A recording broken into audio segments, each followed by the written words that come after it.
Looking for an easy way to send emails from Excel without the use of VBA, macros, or Power Automate? Stay tuned to learn how you can use a single formula in Excel to send out personalized, dynamic emails very quickly. Hello everyone, Angelica Chukwan here, trainer at Pragmatic Works, and this video is meant for beginners just getting started in Excel. Whether you are trying to send out invoices to customers, a teacher trying to send grade notifications to students and parents, or maybe an office admin trying to send out patient reminders and updates. This video can help you learn how to set up dynamic and personalized emails very quickly and easily in Excel with just the use of a single formula and function. Let's take a look at this in Excel.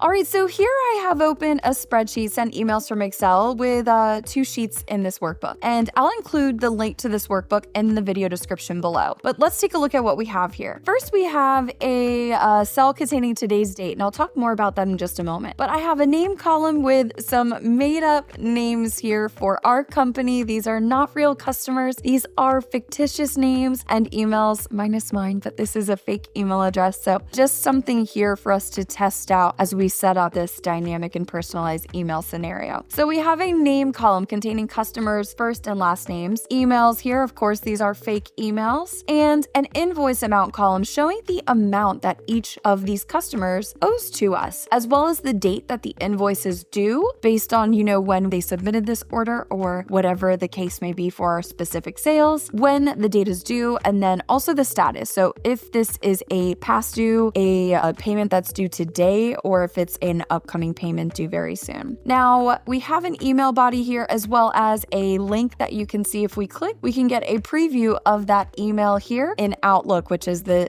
default email client on this computer. Let's take a look at the set above this. And I'm going to head over now to the demo sheet, that demo tab at the bottom, so we can talk through some of the different functions that are in use on this sheet here. One of the first things that I would like to talk about that is set up here is in this status column. Here in this status column, there's a couple of cell references in here. And if you have never worked with Excel and you haven't done any cell referencing, you've just been typing everything out manually, hard coding it in the cell, then I definitely recommend you should check out my Excel fundamental course here on our on-demand learning platform, where you can get tips and tricks on how to format tables in Excel, using charts in Excel, as well as how to use your formulas cell referencing as well. So it's a great beginner course if you are just getting started in Excel. And be sure to use my code prag.works/Angelica40 to get a discount on our on-demand learning platform subscription. What I have here in this column is a cell reference, and I want to talk about this a little bit. The first part of this cell reference is referencing cell D4, as you can see highlighted here, which is showing the date that this customer John Doe's invoice is due. Currently, it is saying that if this customer submitting this, or if it is not submitted after this date or at this date, then it is going to be a past due payment. Well, it's referencing this first cell right here in B1. Let's first get B1 set up with today's date. Now here in B1, we can dynamically input a function known as today. The today function in Excel is going to return today's current date, automatically updating whenever this worksheet recalculates and refreshes. So I can go ahead here and start typing out the today function, first starting with an equal sign, of course. I'll type out today, I'll hit tab to reference it, add a closing parentheses, because anything you must open, you must have a closing too. So let's go ahead and type out today and then hit equals. Now you can see it's returning today's date. Now at the time of this recording, today's date is October 21st. When you are looking back at this, it might be a date sometime in the future. Hello, time travelers. But we'll go ahead and keep going here. Now here on row 4, I can see that because of today's date and the date due and the reference here that we have, it is showing as past due. So let's talk about this a little bit. What we are using here in this particular cell is something known as the if function. Now, the if function allows you to test a set of conditions. It is a conditional function or a conditional statement that you are setting up. So here I'm saying that if the date that is in D4 is a less than today's date, then you can see what is after that in the second portion here in text is the value if true. So if requires a couple of parameters. First, a logical test. And my logical test is if the date that this invoice is due is less than today's date, comma, then show me the value if true. And I'm saying here that the value if true is that the payment is past due, which would be true if this payment was due on October 18th. The next part of this is the value if false. And this is where I want to talk because we're getting into a second condition here. With if, you can do and use or set up what is called nested ifs. So we can use a nested if scenario where we're embedding multiple if conditions, where we're testing multiple criteria within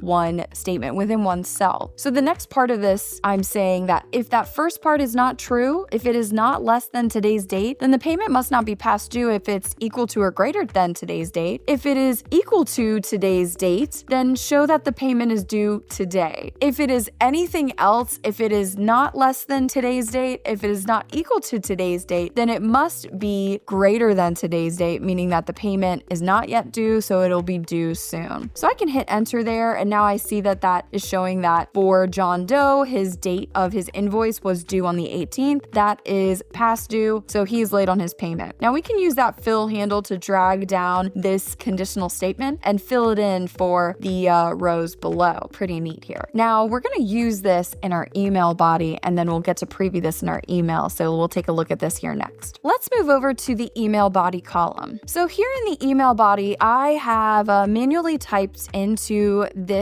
cell F4 the email body that I want to appear in our message. And you can see it says, "Hi John Doe, I hope this email finds you well. I want to inform you that your invoice says payment due soon." Now this is incorrect, and we'll see here in a moment how I'm going to use the actual status in this cell to update this. And then I have at the end, please email us if you have any questions. So you can manually enter this information in like I originally did, but notice that once the date has passed, this will be incorrect. It would be invalid. It wouldn't be true. So you would have to come in and manually update this. Now, imagine having to come in and manually update this for multiple customers, multiple students, or multiple patients. This could be very time consuming and very tedious, but there's a better way, and that's where our cell referencing comes into play. So let's take a look at setting that up here now within this email body. What we can do here instead of just referencing John Doe, I can replace John Doe with the reference to the name. And then we can use that flash fill like we did on our status function column and fill that down. So let's go ahead and take a look at setting this up. So here I'm going to replace John Doe, and now I'm going to reference this cell right here. So I can select cell A4, but notice it's now just saying hi A4, which is not what I want. I wanted to actually reference that as text within the email. So in order to get the value, what is typed into A4 to appear in the email body, I must type inside quotations for that to appear as text. So inside of quotations, and then because we are concatenating some text, what we have typed into the email body cell in this column with a cell reference, we must type out an ampersand. Now you'll see it is highlighting that cell, so you can see it is picking up that I am referencing cell A4. Now I must type another ampersand and closing quotations here. Now I'm going to go to the end of this line here and just hit enter. And now you can see it says, hi John Doe. We can go up here and I can fill this down and see if it updates with our other customers as well. Now you'll notice at first nothing happened. So let's go ahead and take a look at that. Be careful when you're dragging down that flash fill handle that you drag it down from the bottom corner of the cell. Now you can see we have our customers dynamically referenced here. And if we had 10, 20, 100 more customers, we can use that flash fill and it would allow us to do so. Well, now we can see that currently the status is not showing up dynamically. So we must also dynamically reference their invoice payment status here. So I'm going to go to that section in the email where we see payment due soon, and I'm going to replace payment due soon here in cell F4 with the reference to the status cell there. So again, inside of quotations, inside of an ampersand, I'm going to select the status, and then I'm going to go ahead and close this off with another ampersand and closing quotations here. And then we can go ahead and update this as well. So now you can see with my cell fully selected, cell F4, if I go ahead and hit enter, it's going to update, and then I can make sure I have that cell selected, and then very carefully grab the corner of that cell so you see that plus sign, and then drag it down. Now I can see that it has updated those payment statuses to be dynamically updated and referencing to what those customers currently have as their payment invoice status. Now let's take a look at setting up the email preview, where we can set up a dynamic email link here in Excel that we can click, and we can set up a dynamic subject, a dynamic body, and it can all go out to these different customers. So right here in the send email column inside of G4, what I would like to type in up here in the formula bar is the equal sign. And then we are going to reference and use a function known as hyperlink. I'm going to start typing in the formula bar and use the tab key to bring this in. Now you can see that hyperlink requires one argument first, which is the link location, and then an optional friendly name, but we are going to actually insert a friendly name there, or what we want to appear as our hyperlink text. Now, the hyperlink function in Excel creates a clickable link that directs the user when clicked to a specific URL, a file path, or cell location within the workbook, or to your default email program like Outlook that we have set up here. So after we type out equals hyperlink, then inside of those parentheses, we first must type out quotations, and then to get this to mail to our customer, we are going to type out mail to. Now, mail to and then that colon, because if we were to go up to the insert tab and insert this as a hyperlink to be emailed to, this is the same exact syntax you would see there. We're just going to type it in here now and reference it and drag it down throughout the column. So mail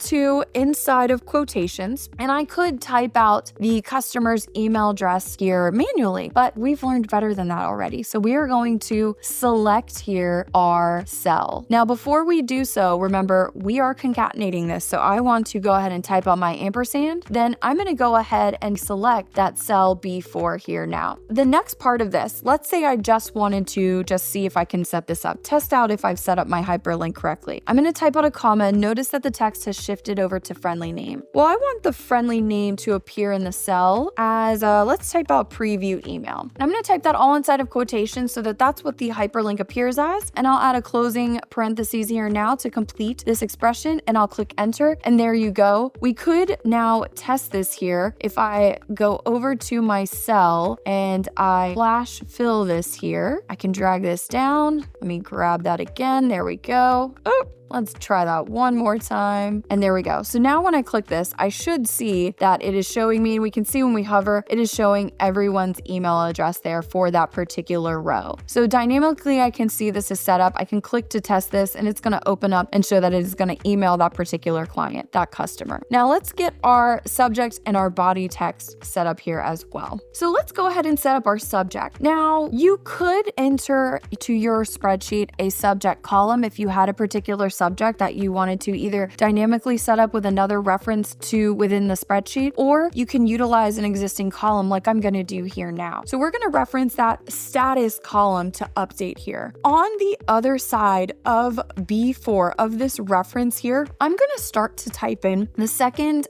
field or second attribute that I want to be inside of this expression using hyperlink. And now the second part of this is going to be our subject. Now first we are adding in another attribute, so we must concatenate that. And so we'll add in the ampersand. Now, in order to get this to populate the subject field, I'm going to type inside of quotations a question mark, subject, and then I'm also going to type out the equal sign. Now, we could, again, manually type in a subject that we wanted to hard code here, but I'm going to go ahead and dynamically reference another cell. And so I'm going to reference that past due, the status here in the status column, which is payment past due for our customer John Doe. So after we type out the quotation, we are then going to type out an ampersand because we are concatenating this here as well. And I'm going to include that reference to our cell E4. And now you can see it is highlighting that, so I know it is correctly referencing that cell. Now we can stop here. I can go to the second part here. I can see the friendly name is registering. I can click enter, and then we can go ahead and go to our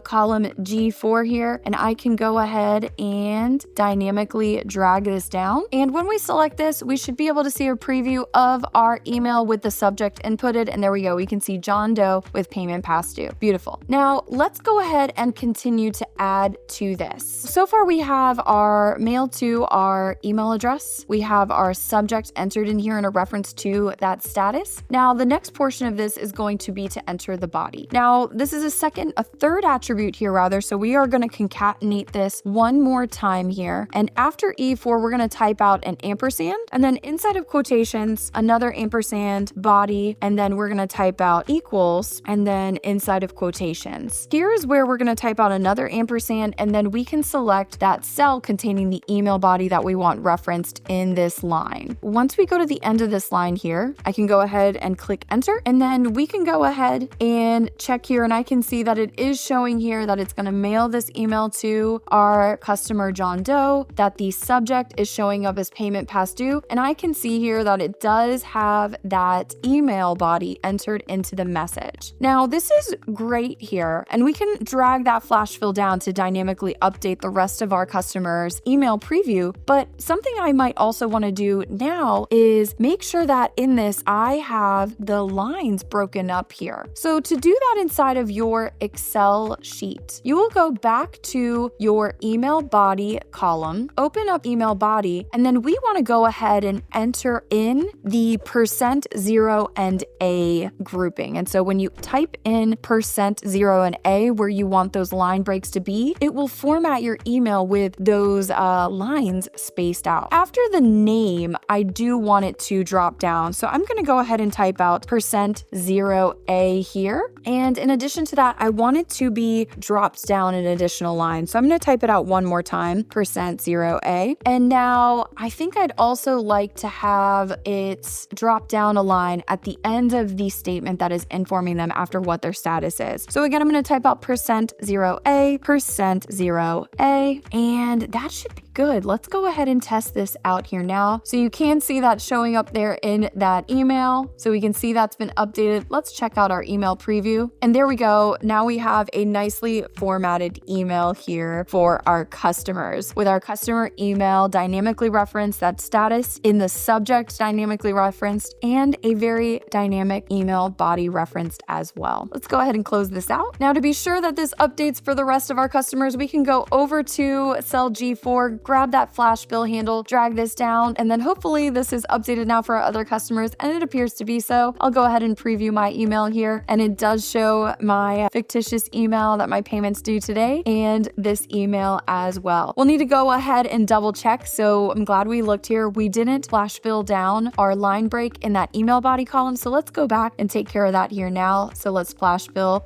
let's grab that F4 corner, flash fill this here, and now we should see that that has updated. Let's take a look. Hopefully it has, and there we go. Now we have a nicely formatted email here showing our customer's email, their name, a dynamic subject line, as well as a dynamic email body. All right, and that's how you can use the hyperlink function in Excel to dynamically send out personalized emails to your customers, your clients, your students, and patients without the use of any complex code writing, Power Automate, or macros, or anything like that, just with a simple formula, a function known as hyperlink. If you want more tips and tricks on Excel functions and formulas, be sure to check out our previously recorded Learn with the Nerds Excel Beginner to Pro, filmed and delivered by Allison Gonzalez. And if you want more content from all of us, be sure to hit that like and subscribe button below to stay up to date with all of us here at Pragmatic Works. My name is Angelica Chukwan. Thank you for watching, and I'll see you in the next one.